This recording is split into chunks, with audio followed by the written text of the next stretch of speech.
Assalamualaikum warahmatullahi wabarakatuh. Selamat pagi siswa-siswi kelas 12 yang hebat. Pagi ini bertemu lagi kita dalam pokok bahasan yang baru, yaitu metabolisme. Kompetensi dasar yang diharapkan dapat dicapai pada akhir pembelajaran ini adalah kalian dapat memahami peran enzim dalam proses metabolisme, menyajikan data tentang proses metabolisme berdasarkan hasil investigasi dan studi literatur untuk memahami proses pembentukan energi pada makhluk hidup. Kemudian kalian juga diharapkan dapat melakukan percobaan, menyusun laporan hasil percobaan tentang cara kerja enzim, fotosintesis, respirasi anaerob secara tertulis. Untuk petunjuk mengerjakannya nanti akan kita bahas bersama-sama pada WhatsApp group, kemudian nanti akan kita lakukan secara berkelompok atau mandiri, nanti kita akan sepakati bersama. Baiklah, mari kita mulai pembelajaran pada hari ini.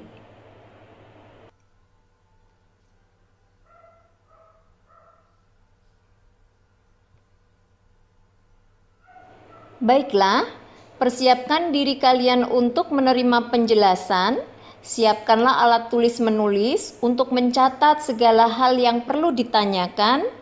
Berusahalah untuk menulis sebanyak-banyaknya pertanyaan. Cobalah untuk menjawab sendiri pertanyaan-pertanyaan yang telah kalian tulis.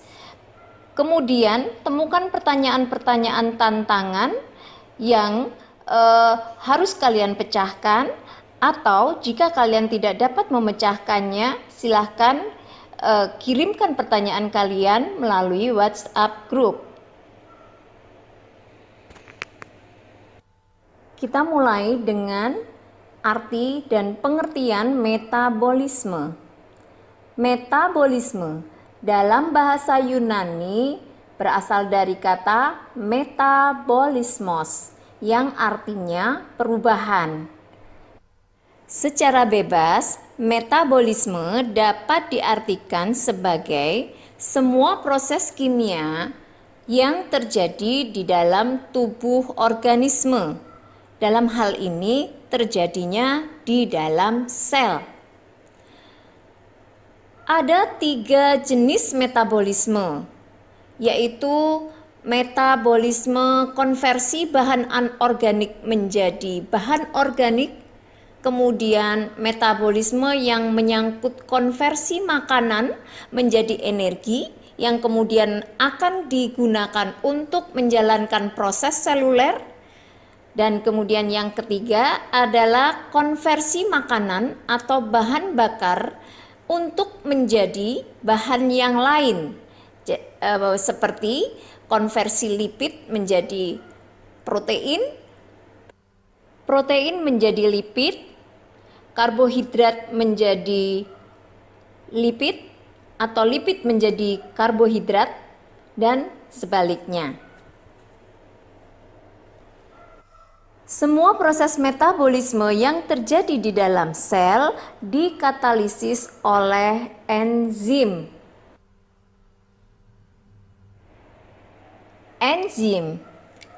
Enzim adalah molekul protein yang bertindak sebagai biokatalisator. Apa itu biokatalisator? Biokatalisator adalah zat yang mendorong, mempercepat reaksi kimia yang terjadi di dalam tubuh. Bagaimana cara mendorongnya? Mendorongnya adalah dengan menurunkan energi aktivasi.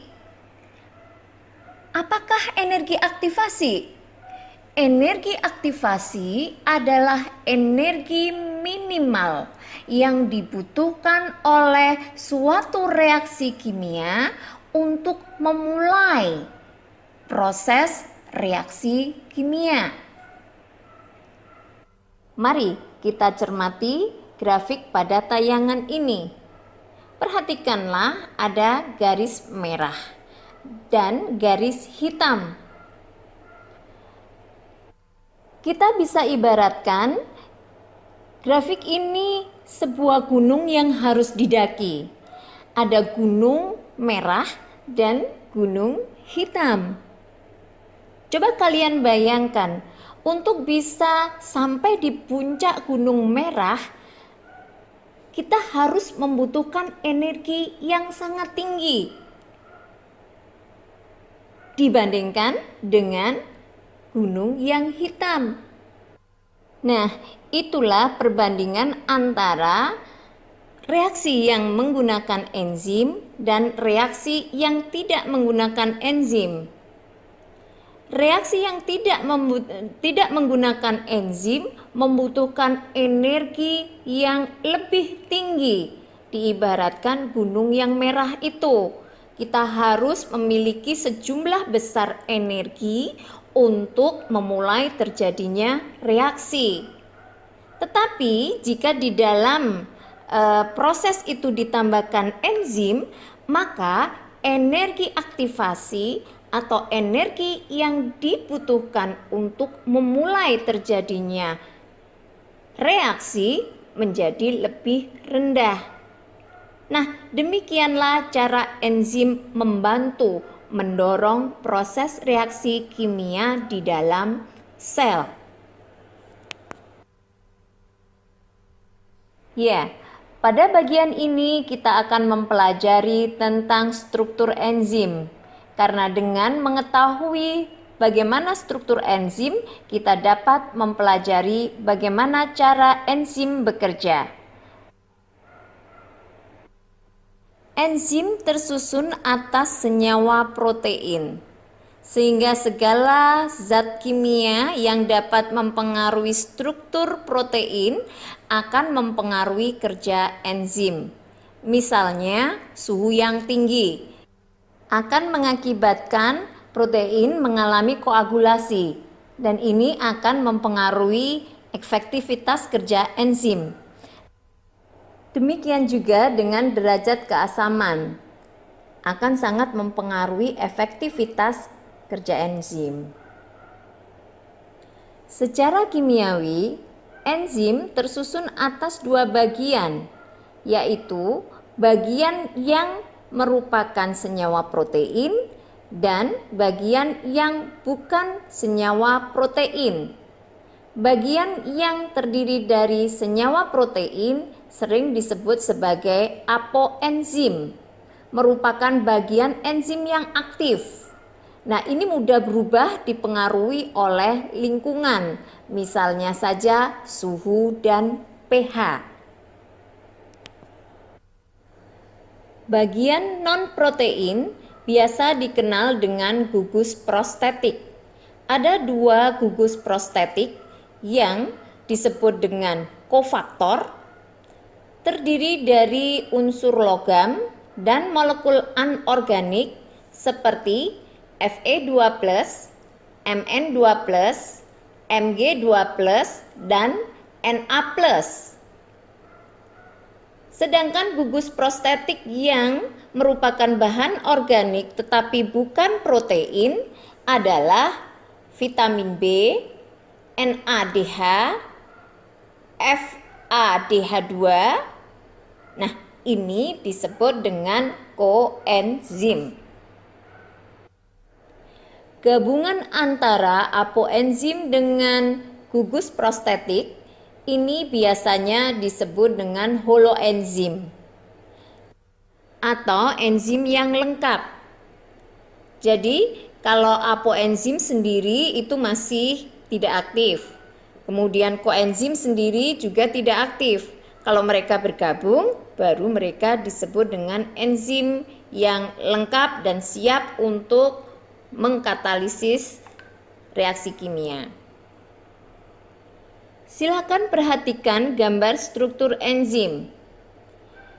Di sana ada protein, kemudian pada protein melekat gugus prostetik. Kemudian ada juga aktivator logam di sana. Dan yang paling penting adalah active site atau tempat aktif.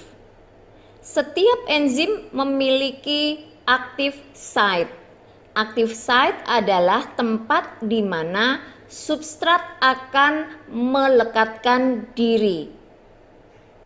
Struktur dari active site itu sangat unik, sangat khusus, dan hanya dapat dilekati oleh satu macam substrat yang kompatibel atau cocok dengan struktur ini. Tidak dapat ditempati oleh substrat yang lain. Itulah yang membuat enzim bersifat spesifik.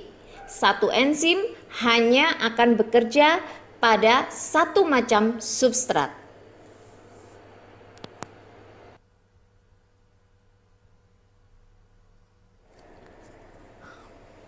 Kita lanjutkan bagaimana sifat enzim sebagai biokatalisator.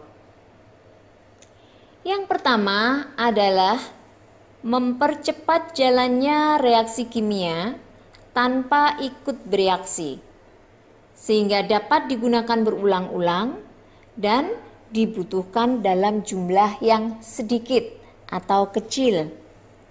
Nah, gambaran dari sifat enzim yang ini biasa saya analogikan dengan mak comblang. Mak comblang ya. Mak comblang itu adalah perantara pencari jodoh. Perantara yang menghubungkan atau mempertemukan calon suami istri. Nah, di sini enzim hanya bertindak sebagai perantara. Fungsinya hanya mempercepat reaksi, akan tetapi dia tidak ikut bereaksi. Dan setelah selesai reaksi kimia, enzim akan memisahkan diri dalam keadaan masih lengkap, tidak berubah strukturnya. Itulah sebabnya maka enzim dapat digunakan berulang-ulang dan tidak diperlukan jumlah yang besar.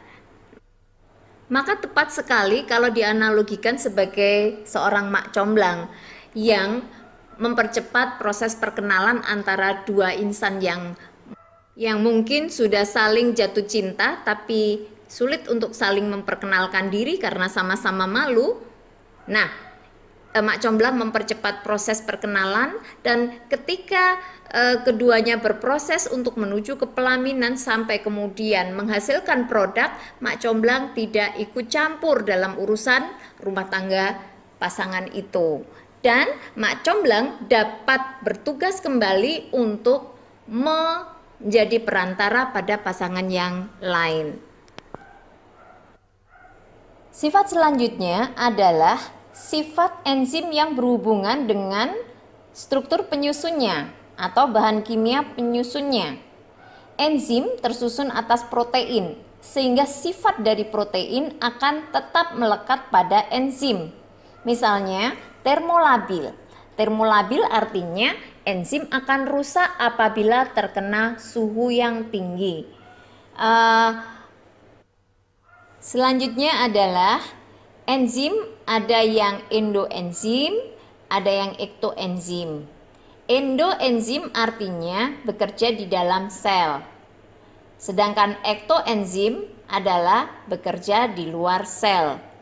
Nah, ini yang mungkin akan saya bahas karena sebagian besar enzim adalah endoenzim, bekerja di dalam sel. Sedangkan ektoenzim itu apa?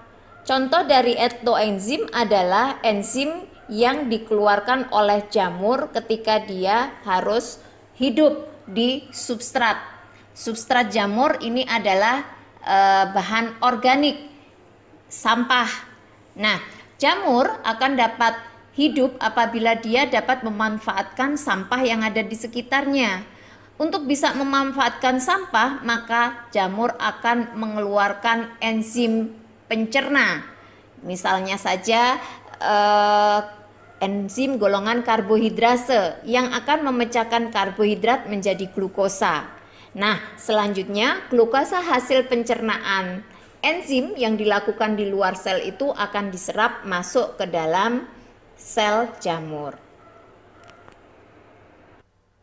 Umumnya enzim bekerja irreversibel atau bekerja satu arah. Akan tetapi ada beberapa enzim yang juga bekerja dua arah. Artinya misalnya saja lipase. Lipase bisa mengkatalisis lemak menjadi asam lemak dan gliserol. Tetapi lipase dapat juga mereaksikan asam lemak dan gliserol bergabung kembali menjadi lemak. Selanjutnya, enzim bersifat spesifik. Artinya, satu enzim hanya bekerja pada satu macam substrat saja.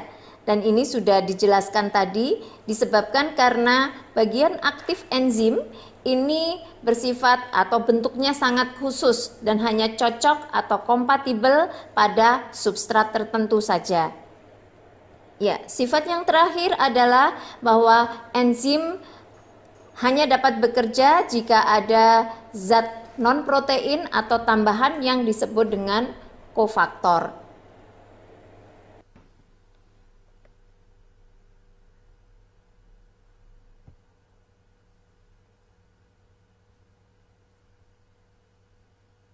Ada dua teori tentang cara kerja enzim. Yang pertama adalah teori lock and key atau teori gembok dan kunci, dan yang kedua adalah teori induksi fit atau teori kecocokan terinduksi. Nah, bagaimana penjelasan dari teori ini? Silakan perhatikan gambar pada tayangan berikut. Teori lock and key. Ibarat kunci gembok. Gembok dan kunci itu merupakan pasangan. Satu gembok hanya punya satu kunci. Satu kunci hanya bisa digunakan untuk membuka satu gembok. Antara kunci dan gembok ini ada struktur kaku yang tidak bisa dimasuki oleh kunci yang lain. Nah, jadi kalian bisa bayangkan teori lock and key itu mengibaratkan permukaan enzim ini kaku. Kemudian permukaan substrat juga kaku. Antara substrat dengan enzim bisa bergabung karena permukaan keduanya cocok. Nah, kecocokan ini tidak bisa dimiliki oleh substrat yang lain, sehingga enzim hanya bekerja pada satu substrat yang permukaannya cocok. Teori kedua adalah model induksi fit. Di sini agak berbeda. Enzim yang tadi dikatakan permukaannya kaku pada teori lock and key, maka teori induksi fit mengatakan bahwa permukaan enzim ini fleksibel. Jadi permukaannya dapat berubah mengikuti bentuk substrat. Nah, keduanya merupakan teori yang bisa saja kedua-duanya benar.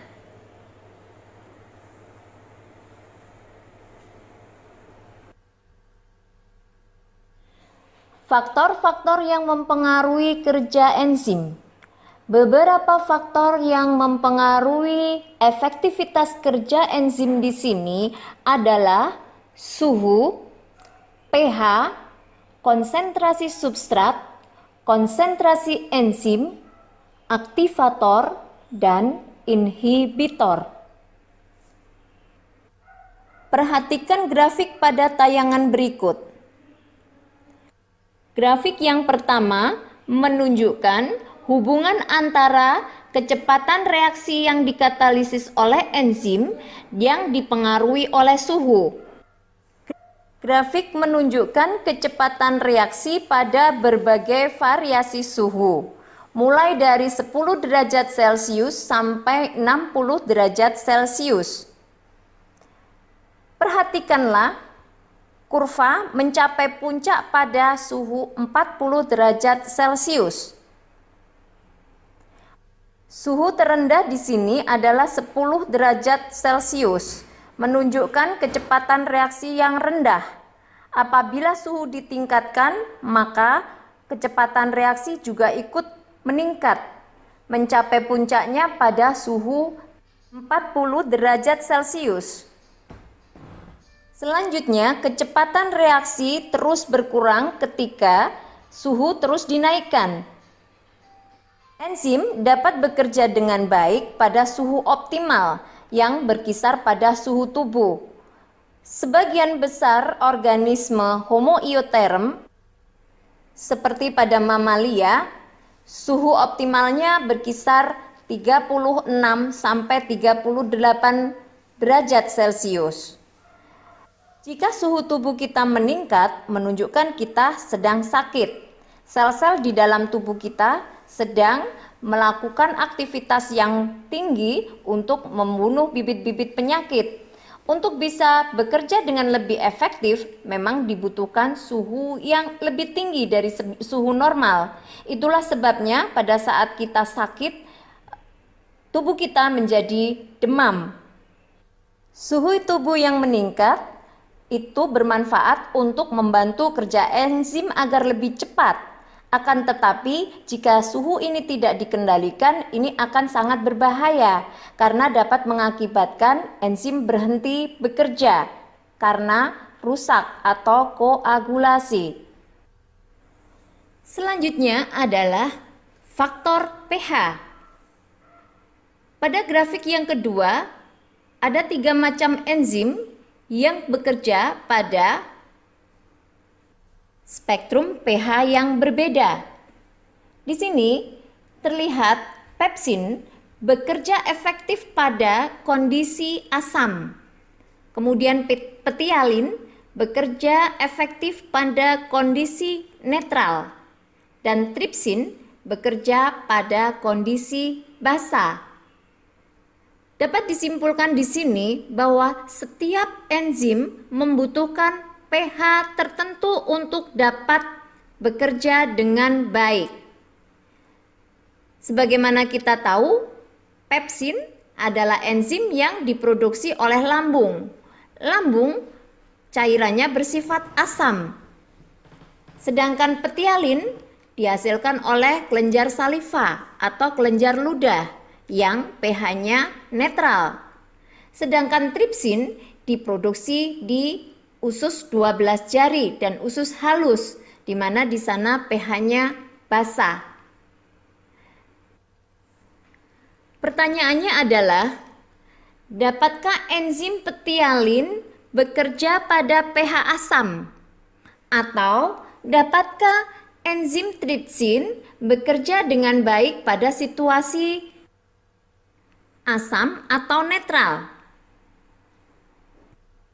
Selanjutnya, hubungan kecepatan reaksi kimia yang dikatalisis oleh enzim dengan konsentrasi substrat.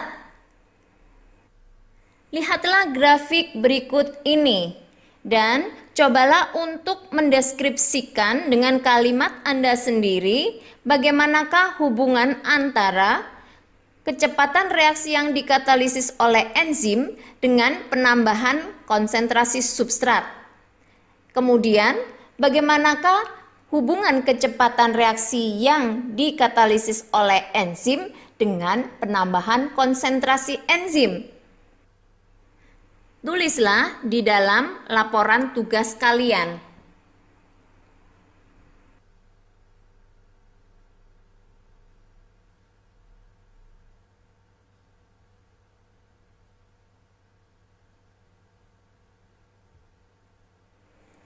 Enzim dapat bekerja lebih cepat karena adanya aktivator, akan tetapi dapat bekerja lambat atau bahkan berhenti akibat adanya inhibitor atau faktor penghambat. Ada 2 macam faktor penghambat di sini, ada penghambat kompetitif dan non-kompetitif. Penghambat kompetitif adalah penghambat yang struktur permukaannya menyerupai substrat, sehingga keberadaannya akan mengganggu reaksi antara enzim dengan substrat, sehingga terjadi kompetisi untuk berebut bereaksi dengan permukaan enzim. antara inhibitor dengan substrat memiliki permukaan yang sama-sama dapat masuk ke dalam sisi aktif dari enzim. Tentu saja hal ini akan sangat mempengaruhi reaksi kimia. Produksi menjadi menurun, kecepatan reaksi menjadi turun. Yang kedua adalah inhibitor non-kompetitif atau tidak bersaing. Di sini, inhibitor mengganggu dari sisi lain, tidak pada sisi aktif enzim. Dia akan mengganggu pada sisi gugus prostetik atau kofaktor, yang mengakibatkan permukaan aktif enzim akan berubah bentuk. Perubahan bentuk pada permukaan sisi aktif ini akan mengakibatkan substrat jadi tidak mengenali enzim. Substrat tidak dapat bereaksi dengan enzim karena tidak lagi cocok. Baiklah, siswa-siswi kelas 12 yang hebat, ini adalah akhir dari pembahasan kita tentang enzim. Selanjutnya kita akan menuju ke proses metabolisme. Akan tetapi sebelum sampai pada materi yang berikutnya, cobalah untuk menjawab pertanyaan-pertanyaan berikut ini. Selamat belajar.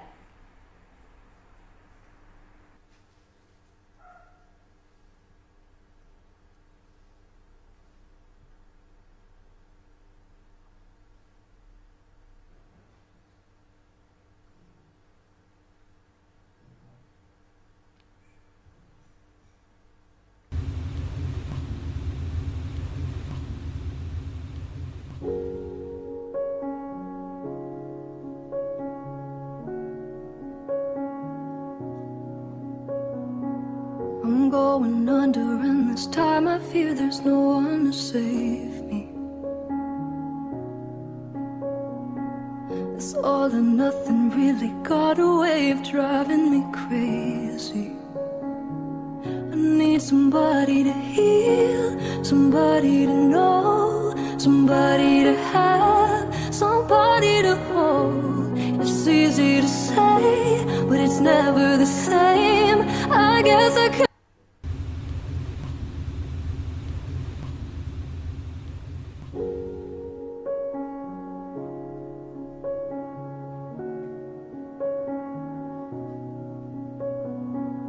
I'm going under, and this time I fear there's no one.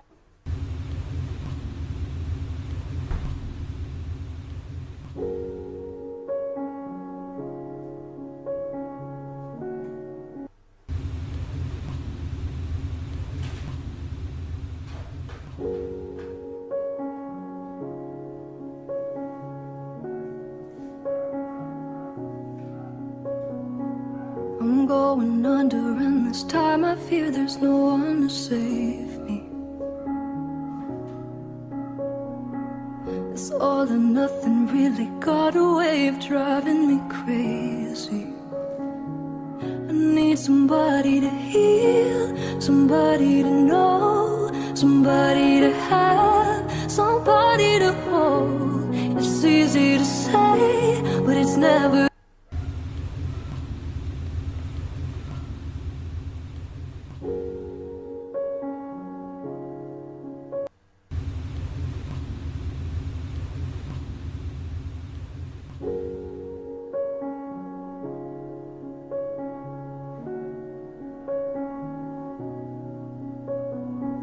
I'm going under, and this time I fear there's no one to save me. This all or nothing really got a way of driving me crazy. I need somebody to heal, somebody to know, somebody to have, somebody.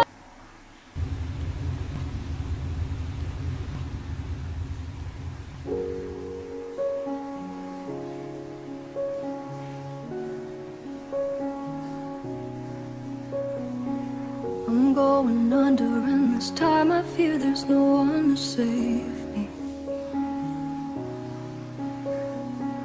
This all or nothing really got a way of driving me crazy.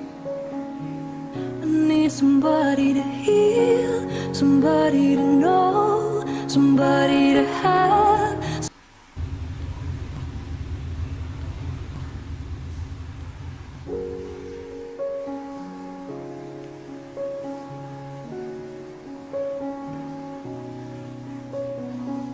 I'm going under, and this time I fear there's no one to save me. This all or nothing really got a way of driving me crazy. I need somebody to heal, somebody to know, somebody to have, somebody to hold. It's easy to say, but it's never the same. I guess I kinda like the way you numbed all the pain another day.